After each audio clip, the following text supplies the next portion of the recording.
Audiolibro. La Bella Durmiente. Había una vez un rey y una reina que estaban tan afligidos por no tener hijos. Tan afligidos que no hay palabras para expresarlo. Fueron a todas las aguas termales del mundo. Votos, peregrinaciones, pequeñas devociones, todo se ensayó sin resultado.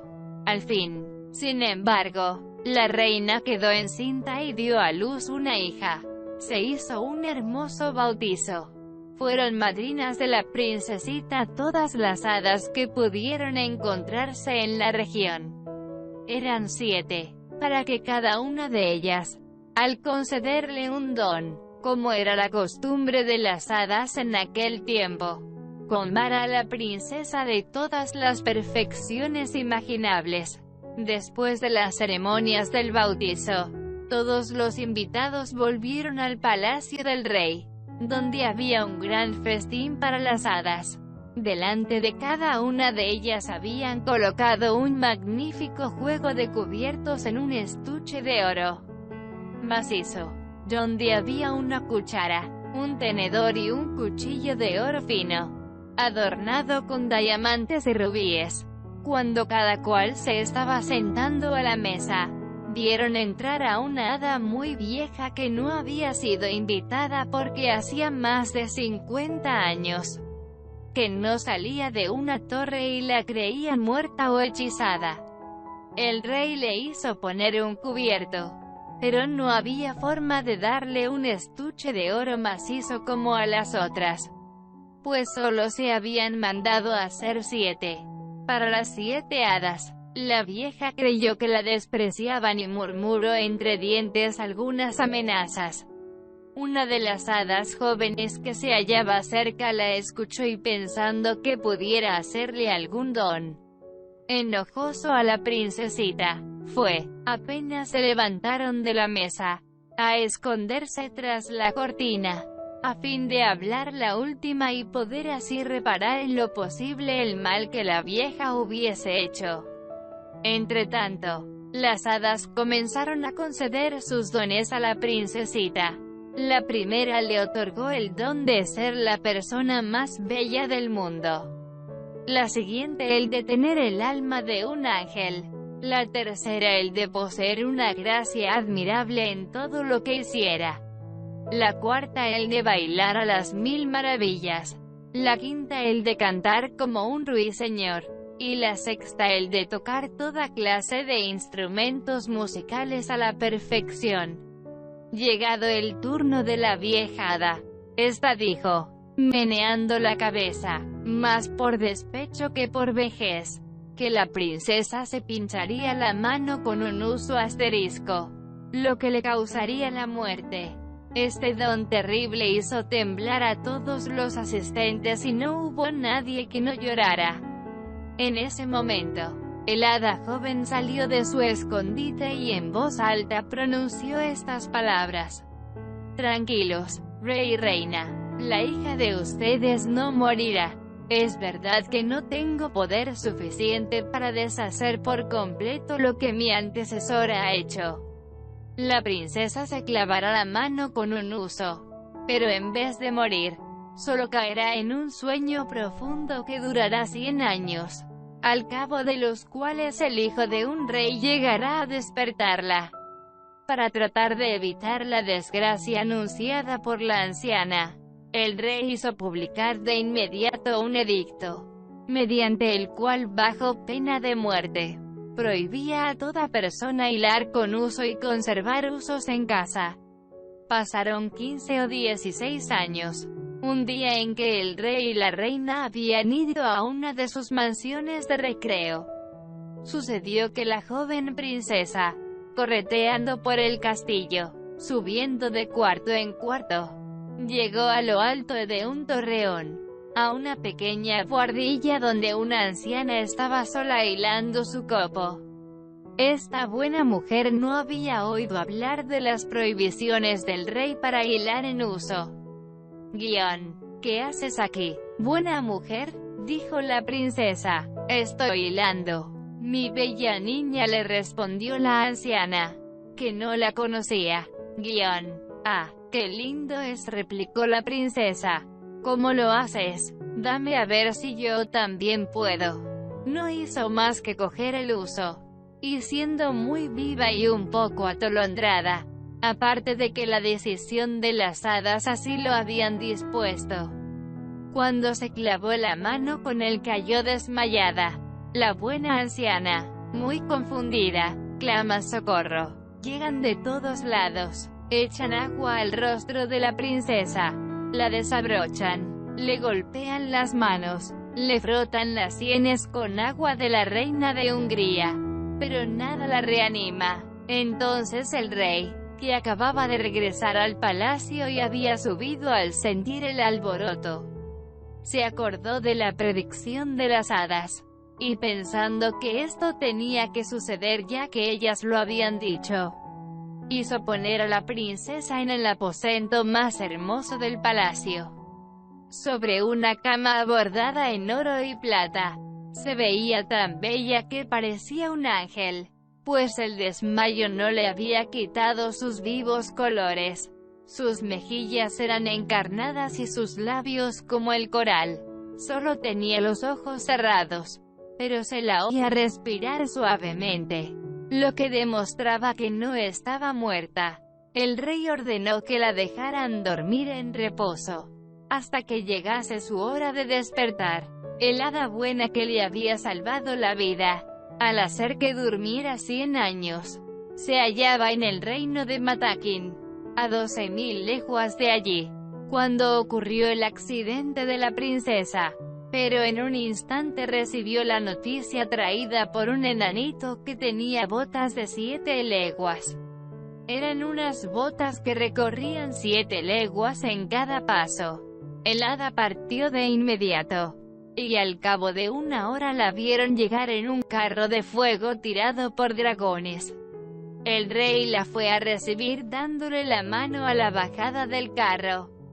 Ella aprobó todo lo que él había hecho, pero como era muy previsora, pensó que cuando la princesa llegara a despertar, se sentiría muy confundida al verse sola en este viejo palacio.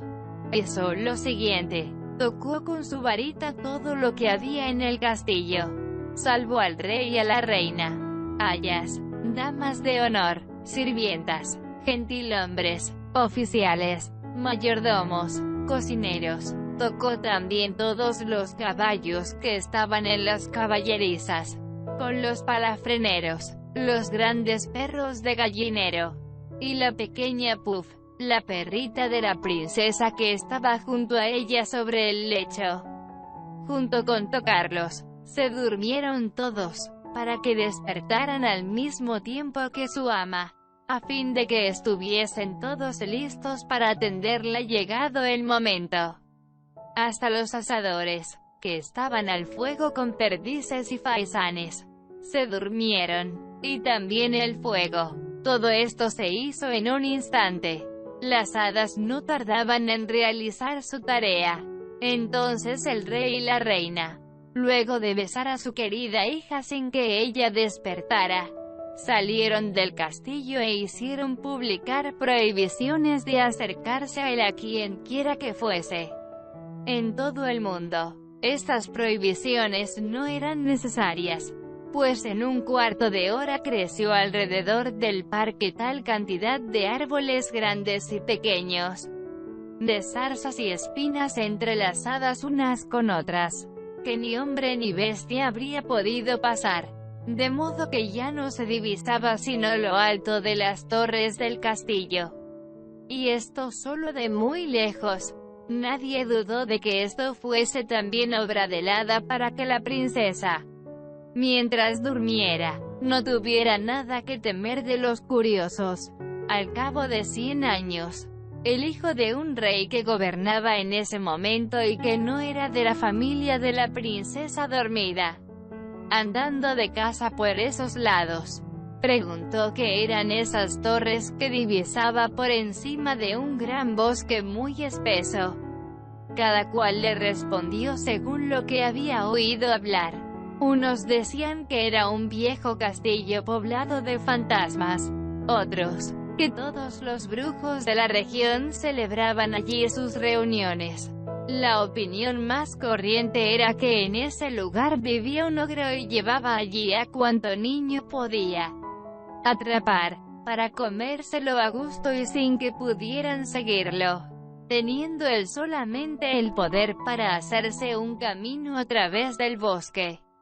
El príncipe no sabía qué creer, hasta que un viejo campesino tomó la palabra y le dijo: «Príncipe, hace más de 50 años le oí decir a mi padre que había en ese castillo una princesa, la más bella del mundo, que dormiría durante 100 años y sería despertada por el hijo de un rey a quien ella estaba destinada». Al escuchar este discurso, el joven príncipe se sintió enardecido. Creyó sin vacilar que él pondría fin a tan hermosa aventura, e impulsado por el amor y la gloria, resolvió investigar al instante de qué se trataba. Apenas avanzó hacia el bosque, esos enormes árboles, aquellas zarzas y espinas se apartaron solos para dejarlo pasar. Caminó hacia el castillo que veía al final de una gran avenida donde penetró. Pero, ante su extrañeza, vio que ninguna de esas gentes había podido seguirlo porque los árboles se habían cerrado tras él. Continuó sin embargo su camino. Un príncipe joven y enamorado es siempre valiente. Llegó a un gran patio de entrada donde todo lo que apareció ante su vista era para helarlo de temor. Reinaba un silencio espantoso. Por todas partes se presentaba la imagen de la muerte. Era una de cuerpos tendidos de hombres y animales, que parecían muertos, pero se dio cuenta, por la nariz granujienta y la cara rubicunda de los guardias, que solo estaban dormidos, y sus jarras, donde aún quedaban unas gotas de la vino, mostraban a las claras que se habían dormido bebiendo. Atraviesa un gran patio pavimentado de mármol, sube por la escalera, llega a la sala de los guardias que estaban formados en hilera, la carabina al hombro, roncando a más y mejor. Atraviesa varias cámaras llenas de caballeros y damas, todos durmiendo, unos de pie, otros sentados. Entra en un cuarto todo dorado, donde ve sobre una cama cuyas cortinas estaban abiertas el más bello espectáculo que jamás imaginara. Una princesa que parecía tener 15 o 16 años, cuyo brillo resplandeciente tenía algo luminoso y divino. Se acercó temblando y en actitud de admiración se arrodilló junto a ella. Entonces, como había llegado el término del hechizo, la princesa despertó, y mirándolo con ojos más tiernos de lo que una primera vista parecía permitir.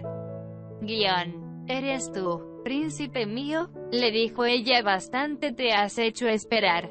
El príncipe, atraído por estas palabras y más aún por la forma en que habían sido dichas, no sabía cómo demostrarle su alegría y gratitud. Le aseguró que la amaba más que a sí mismo. Sus discursos fueron inhábiles, por ello gustaron más. Poca elocuencia, mucho amor, con eso se llega lejos. Estaba más confundido que ella, y no era para menos. La princesa había tenido tiempo de soñar con lo que le diría. Pues parece, aunque la historia no lo dice, que el hada buena, durante tan prolongado letargo, le había procurado el placer de tener sueños agradables. En fin, hacía 4 horas que hablaban y no habían conversado ni de la mitad de las cosas que tenían que decirse. Entretanto, el palacio entero se había despertado junto con la princesa. Todos se disponían a cumplir con su tarea, y como no todos estaban enamorados, ya se morían de hambre. La dama de honor, apremiada como los demás, le anunció a la princesa que la cena estaba servida. El príncipe ayudó a la princesa a levantarse y vio que estaba toda vestida. y con gran magnificencia, pero se abstuvo de decirle que sus ropas eran de otra época y que todavía usaba gorguera. No por eso se veía menos hermosa. Pasaron a un salón de espejos y allí cenaron, atendido por los servidores de la princesa. Violines y oboes interpretaron piezas antiguas pero excelentes, que ya no se tocaban desde hacía casi 100 años. Y después de la cena, sin pérdida de tiempo, el capellán los casó en la capilla del castillo, y la dama de honor les cerró las cortinas. Durmieron poco. La princesa no lo necesitaba mucho, y el príncipe la dejó por la mañana temprano para regresar a la ciudad, donde su padre debía estar preocupado por él. El príncipe le dijo que estando de casa se había perdido en el bosque y que había pasado la noche en la choza de un carbonero quien le había dado de comer queso y pan negro. El rey, su padre, que era un buen hombre, le creyó, pero su madre no quedó muy convencida, y al ver que iba casi todos los días a cazar y que siempre tenía una excusa a mano cuando pasaba 2 o 3 noches afuera, ya no dudó que se trataba de algún amorío, pues vivió más de 2 años enteros con la princesa y tuvieron 2 hijos, siendo la mayor una niña, cuyo nombre era Aurora, y el segundo un varón a quien llamaron el Día porque parecía aún más bello que su hermana. La reina le dijo una y otra vez a su hijo para hacerlo confesar que había que darse gusto en la vida, pero él no se atrevió nunca a confiarle su secreto. Aunque la quería, le temía, pues era de la raza de los ogros, y el rey se había casado con ella por sus riquezas. En la corte se rumoreaba incluso que tenía inclinaciones de ogro, y que al ver pasar niños, le costaba un mundo dominarse para no abalanzarse sobre ellos. De modo que el príncipe nunca quiso decirle nada más. Cuando murió el rey, al cabo de 2 años, y él se sintió el amo, declaró públicamente su matrimonio y con gran ceremonia fue a buscar a su mujer al castillo. Se le hizo un recibimiento magnífico en la capital, a donde ella entró acompañada de sus 2 hijos. Algún tiempo después, el rey fue a hacer la guerra contra el emperador Cantalabiud. Su vecino encargó la regencia del reino a su madre, recomendándole mucho que cuidara a su mujer y a sus hijos. Debía estar en la guerra durante todo el verano. Y apenas partió, la reina madre envió a su nuera y sus hijos a una casa de campo en el bosque para poder satisfacer más fácilmente sus horribles deseos. Fue allí algunos días más tarde y le dijo una noche a su mayordomo: «Mañana para la cena quiero comerme a la pequeña Aurora». «Ay, señora», dijo el mayordomo. «Lo quiero», dijo la reina, y lo dijo en un tono de ogresa que desea comer carne fresca. «Y deseo comérmela con salsa». Roberto, el pobre hombre, sabiendo que no podía burlarse de una ogresa, tomó su enorme cuchillo y subió al cuarto de la pequeña Aurora. Ella tenía entonces 4 años y saltando y corriendo se echó a su cuello pidiéndole caramelos. Él se puso a llorar. El cuchillo se le cayó de las manos, y se fue al corral a degollar un corderito, cocinándolo con una salsa tan buena que su ama le aseguró que nunca había comido algo tan sabroso. Al mismo tiempo llevó a la pequeña Aurora donde su mujer para que la escondiera en una pieza que ella tenía al fondo del corral. 8 días después, la malvada reina le dijo a su mayordomo: «Para cenar quiero al pequeño Día». Él no contestó. Habiendo resuelto engañarla como en la primera vez, fue a buscar al niño y lo encontró, florete en la mano, practicando esgrima con un mono muy grande. aunque solo tenía 3 años. Lo llevó donde su mujer, quien lo escondió junto con Aurora, y en vez del pequeño Día, sirvió un cabrito muy tierno que la ogresa encontró delicioso. Hasta aquí la cosa había marchado bien. Pero una tarde, esta reina perversa le dijo al mayordomo: «Quiero comerme a la reina con la misma salsa que sus hijos». Esta vez el pobre mayordomo perdió la esperanza de poder engañarla nuevamente. La joven reina tenía más de 20 años, sin contar los 100 que había dormido. Aunque hermosa y blanca, su piel era algo dura. ¿Y cómo encontrar en el corral un animal tan duro?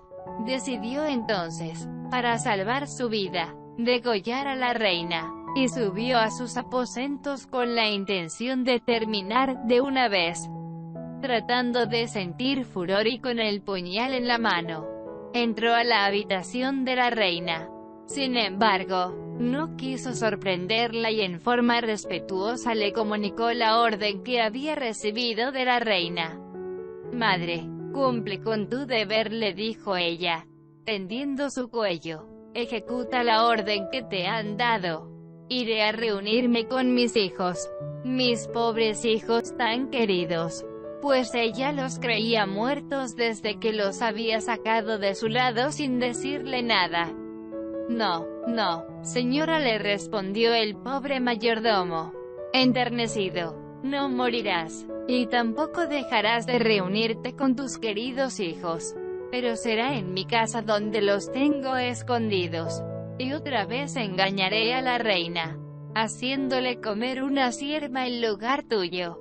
La llevó enseguida al cuarto de su mujer y dejando que la reina abrazara a sus hijos y llorara con ellos, fue a preparar una cierva que la reina comió para la cena, con el mismo apetito que si hubiera sido la joven reina. Se sentía muy satisfecha con su crueldad, preparándose para contarle al rey, a su regreso, que los lobos rabiosos se habían comido a la reina, su mujer y a sus 2 hijos. Una noche en que, como de costumbre, rondaba por los patios y corrales del castillo para olfatear alguna carne fresca, oyó en una sala de la planta baja al pequeño Día que lloraba porque su madre quería pegarle por portarse mal, y escuchó también a la pequeña Aurora que pedía perdón por su hermano. La ogresa reconoció la voz de la reina y de sus hijos, y furiosa por haber sido engañada, a primera hora de la mañana siguiente, ordenó con una voz espantosa que hacía temblar a todo el mundo, que pusieran al medio del patio una gran cuba haciéndola llenar con sapos, víboras, culebras y serpientes, para echar en ella a la reina y sus niños, al mayordomo, su mujer y su criado. Había dado la orden de traerlos con las manos atadas a la espalda. Ahí estaban, y los verdugos se preparaban para echarlos a la cuba, cuando el rey, a quien no esperaban tan pronto, entró a caballo en el patio. Había viajado por la posta, y preguntó atónito qué significaba ese horrible espectáculo. Nadie se atrevía a decírselo, cuando de pronto la ogresa, enfurecida al mirar lo que veía, se tiró de cabeza dentro de la cuba y en un instante fue devorada por las viles bestias que ella había mandado poner. El rey no dejó de afligirse. Era su madre, pero se consoló muy pronto con su bella esposa y sus queridos hijos. Fin. Gracias por escuchar este audiolibro con Sublime Dream. Suscríbete por favor. Adiós amigo y amiga, nos vemos pronto con otro audiolibro.